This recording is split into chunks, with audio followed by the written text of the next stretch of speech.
First question. Yes, sir. Um, what is the book that you remember from childhood? What's the earliest book you remember from childhood? Regarding poetry, No, just any book at all you remember from childhood. yes, sir. The earliest book in my life was uh, Nandan, Champak, and uh, Lotpot and Motu Patlu. These are not poetry books, but I enjoyed as a child. That's fine, no problem. Now, those books from your early days, from your childhood, did you keep Yes. any of those around as you grew older, or did you just get new books? No, sir, they are at present not with me, but with my parents. Okay, okay. When do Yes, sir. you remember when you first started writing for fun? Um, Sir, I'm little bit hesitate to write about humor or fun. But I usually write about nature, Mother Nature, and about universal love and friendship. These are my favorites, you can Okay. say.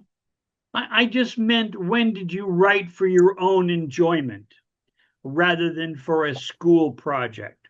Yes, Because sir. we're all Yes, sir. required to write for school, but some of Yeah. us, mostly writers and poet types, we write for our own amusement to share with friends, etc. That's what I meant. No, sir. In childhood, during childhood, I would, scribble something on a piece of paper under the pear tree or under the pomegranate tree. I would draw something. That were my earlier expression. Okay. But nobody, noticed that. No Okay. one. Um, Yeah, nobody.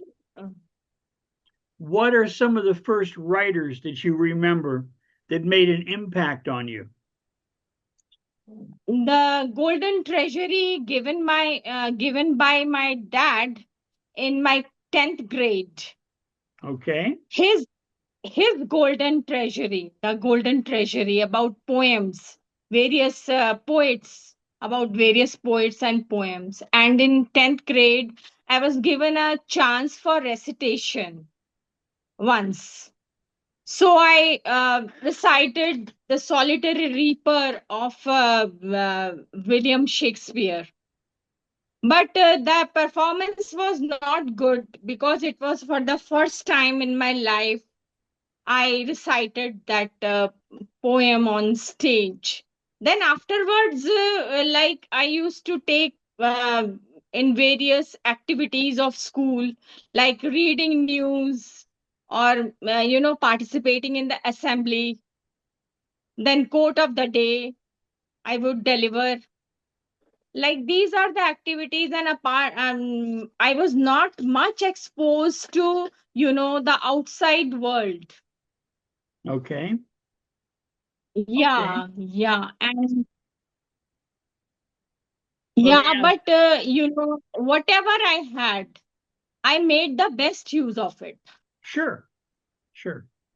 Okay. And Next. then I would like one more uh, answer to your query, that when I was 3 or 4 year old, I used to recite Bengali choda, poem verses like from unknown author, চাঁদ উঠেছে ফুল ফুটেছে কদম তলায় কে হাতি নাচছে ঘোড়া নাচছে সোনামুনির বে. It means um, with actions before my uncle and aunts. So that was my first performance, you can say, at the age of 3 or 4. Okay. Um, Yeah. were you encouraged by your teachers? Did they praise your writing, or not necessarily. In I other don't words, know about their field, but whatever I am today, whatever I have little, whatever I have made myself, just because of my gurus and teachers and mentors. okay, okay, And I remember Kamra ma'am, Sharma sir, and many other teachers who were my English teachers. And my father was my first guide because he would scold me if I did a spelling mistake. He would guide me. Yes. My okay. mother too. Yeah. Now, some poets believe that you should practice writing every day. Others Yeah. say you should only write when you're inspired, when you get that idea, oh, I need to write that down. Do you tend to write every day or do you wait for inspiration to move you? Actually, I'm moved by Mother Nature as such. So like I'm very much uh, inclined to write about nature. So if I get a chance, I write daily if I have a time. But I make out time for poetry. Some short poem, maybe long poem, or maybe medium sized poem. But I write not daily, but frequently. Okay, okay. Yeah, yeah. Do you feel that poets and writers have a responsibility to write about important things in the world? Yes, in a certain way, they have responsibility towards society, towards nation, towards everyone. They have a responsibility because they are the reflection of, people. They are, as they are emotionally intelligent, they can feel their surroundings. It may be Mother Nature or, any catastrophe or any anything they want to write about it, they must write it. Social causes. Okay, Yeah, yeah. okay. Let me ask you this. If a young person asked you, is poetry what would you say? Sir, I would certainly say read and write poetry because poetry gives peace of mind. And peace of mind is directly proportional to wellness, positivity, and productivity. And Okay, definitely, I would suggest the young poets to write more and more, whether it is poetry or something else. okay. What do you Yeah. think makes a good poet? If he is emotionally intelligent, he will be a good poet. If he can feel the surroundings, the happenings around him or her, or in regarding to Mother Nature also. Like I am emphasizing the Mother Nature because I am born and brought up here in Haridwar, Uttarakhand. And I am very I resided always near the mountains, flowers, and my father was very fond of gardening. Like we had almost every fruit plant in our home, at our home. Yeah. Oh, nice. Is Yes. there's a term called narrative, which means Yeah. should a poem tell a story or is it okay to just make pretty sounds? What do you think? Sir, wherever it is necessary, it must be applicable. Wherever Okay, you don't feel like, don't apply it. okay, Not all the poems are, they say a story. Sometimes they are, honest emotions. okay, okay. And then last, do you have a question for me? No, sir, I don't have a specific question for you, but I want to ask the art of writing humor in poems. I want to learn from it from you. Well, I approach humor in two different ways. Yeah. I find that much of our society is Yeah. absurd. We say one thing but do something different. And I think it's important to point that out. But rather than scold, I try to make a joke of it. For example, Okay. and I'm going to use a political example from my country, but I think you'll get the idea. On the one Yeah, hand, yeah, yeah. America likes to think of itself as the strongest country in the world, that we have rule over everyone, which is absurd, which can't be true, which is ridiculous. But people think this. And the same people that will tell you that we're in charge of everything also complain that our military doesn't have enough weapons, which is terrible. So I wrote a poem about the fact that right now, my country, for all the wrong reasons, is attacking 4 or 5 other countries.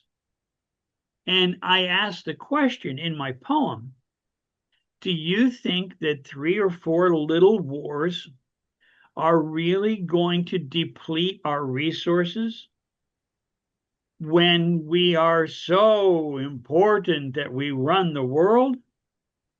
And as a person who's had my own company, my own business, and if you've been in business, you know that you have to be very careful about how you use your resources.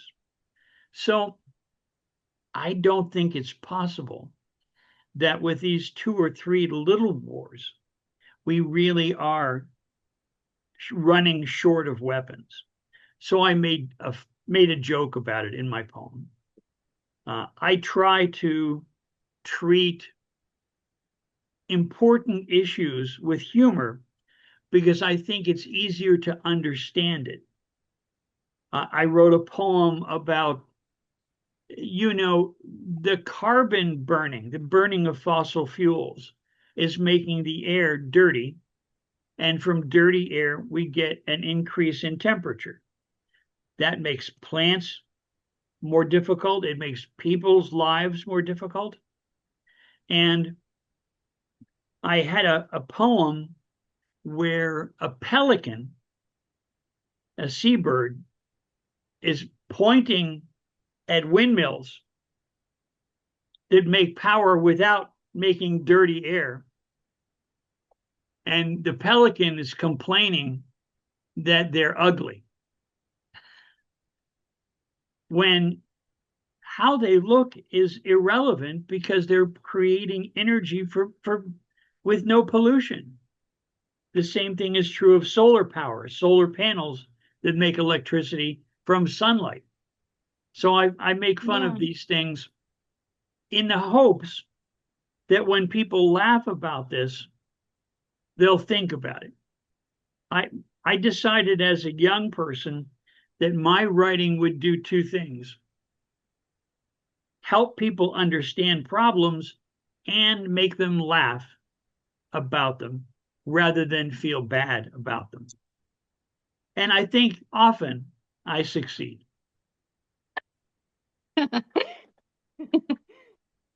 Kudos to you. Now, my dear, this is the fun Yeah. part. This is when you get a chance to read your poems, read 4 or 5 or 6. My Yeah. dear, the stage is yours. Sir, first of all, I will pay tribute to my country and my national flag of India. So I will read a small poem in Hindi first, and then I will proceed further with the English poems because I love my country. It is about our national flag. The title of my poem, Hindi poem, छंद मुक्त कविता का शीर्षक है सदा रहे तिरंगा ऊंचा हमारा। सदा रहे तिरंगा ऊंचा हमारा है यही भारत देश का नारा। हमारा तिरंगा कभी विचलित ना हो यही है प्रण हमारा। शान से फहराता रहे ये सदा क्योंकि अनोखी है इसकी अदा। हर भारतीय गर्व से ये कहे लिए हाथ में इसे गर्वित हो। इस तिरंगे की शान में प्रत्येक भारतीय समर्पित हो। करो नमन शत शत बार इसे और कहो जय हिंद जय हिंद। Thank you. शुक्रिया, धन्यवाद। Now I will proceed further with my nature mother nature poem. The title of my poem is Mother Nature's Paradise. How beautiful our Mother Nature's blessing is, bestowing a paradise to us to dwell in it. Above her earthy brown crust, there are tall trees. The myriad bushes and the grasses grow carefree. The myriad seasons have their distinct aura, impacts everything above, whether they are fauna or flora. The numerous blooms with myriad hues and shapes, dianthus, gladiolus, magnolias, lilies, or the roses. The grand mountains, rivers, and the deep valleys, the springs, fountains, and rivulets are beautiful truly. Even the various oceans have their own charm. Their rhythmic waves makes our heart warm. The honeybees, butterflies, and the bumblebees, when suck honey from the flowers and leaf, that is breathtaking and a lovely sight. Even the simple sparrow seems divine and bright. A little village at the countryside, the farmlands of wheat and rice, the bountiful harvest of mangoes, apples, and cherries keep the farmers happy without any worries. The fishermen with small boats into the oceans, rowing heavily along with the wind, having beautiful notions, singing a song of joy and euphoria, catching fishes like salmon, tuna, trout without inertia. Mother Nature's paradise is beyond beautiful. We must preserve its divine aura sincerely, dutifully. For our future to be sound and safe, we must embrace afforestation as it is nature's drape. This is the end of my rendition of first poem. Thank you. Thank you for your precious time and for listening. Lovely. Now, Please my continue. second poem. Yeah. Continue. Second poem. Thank you, sir. Second poem is Lean on Me When. You can lean on me always. The title is. It is about self love, and self being. Lean on me when you are tired. You need to be admired. I will praise your inner strength at an unimaginable length. Lean on me when you inwardly feel nothing is left in your life and you have no zeal. I will motivate and inspire you with my kind words of appreciation known only to a few. Lean on me When you feel guilty about your genuine thoughts plenty, I will be by your side then and will never ask you about what, why, and when. Lean on me when you need support from me. I will be there like a fort, building our mutual trust day by day for our love, which is a must. Lean on me when you are broken. I will give my shoulders like a zen. You can lean on me always, whether we are together or have parted ways. This is dedicated to myself. Thank you, sir. Very nice. Now, the third poem is There is Still a Hope. The title is There is Still a Hope. It is about expressing itself. This poem is expressing itself about the turmoils in the path of love, which is pure. There is still a hope. As the bitterness of our grudges suddenly faded, I can feel your gentle warmth even more stronger. You are in my heart and hold no place in my physical realm any longer.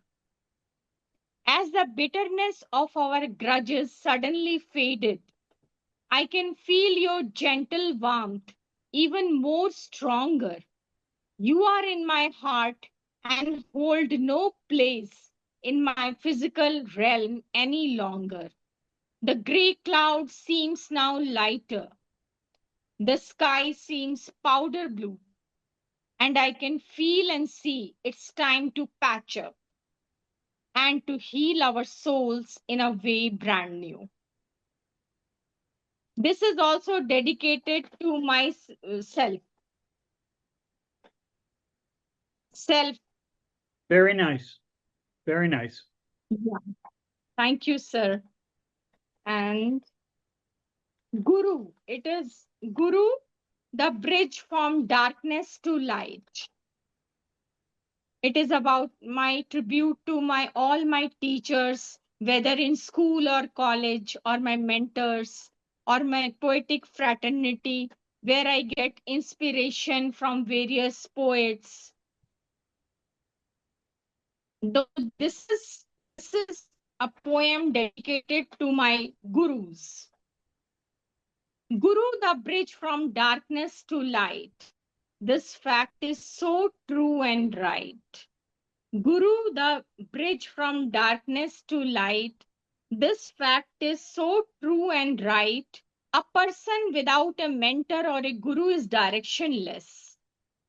A person without a mentor or a guru is directionless. He becomes stagnant in life and becomes somewhat useless. A person without a mentor or a guru is directionless. He becomes stagnant in life and becomes somewhat useless. Our first guru is our mother and father, then our school and college gurus further. Our first guru is our mother and father, then our school and college gurus further. If one becomes a guru's disciple, he becomes abundant in himself, ample. If one becomes a guru's disciple, he becomes abundant in himself, ample. Thank you, sir. This was my short poem. Very nice. Very nice. Yeah, yeah. Time is left. Yeah, you have time for two more. Okay.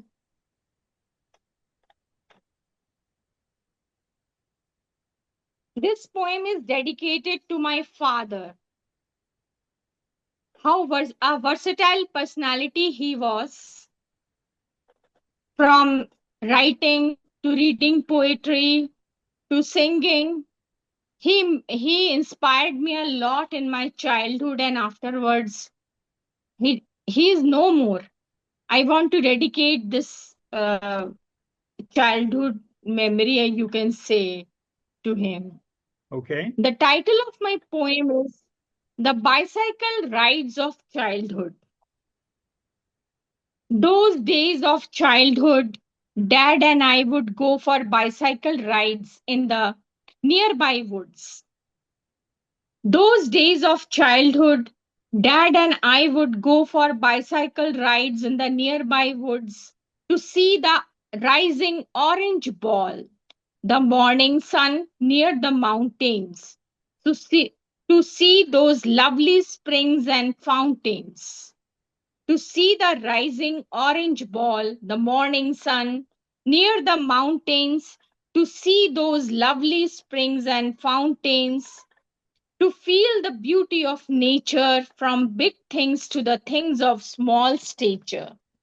Eating berries along the way, we would gently tread the path, and nothing seems to go astray. As a little one, I believe that my dad is forever. How would I know then? His bicycle will be with me, and he won't be any more ever. Dad, I long for our bicycle rides. Dad, I long for our bicycle rides and wish you would guide me in life's low and tide.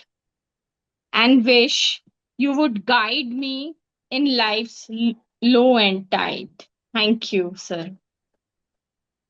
Very nice. Thank you. I miss him very much, actually.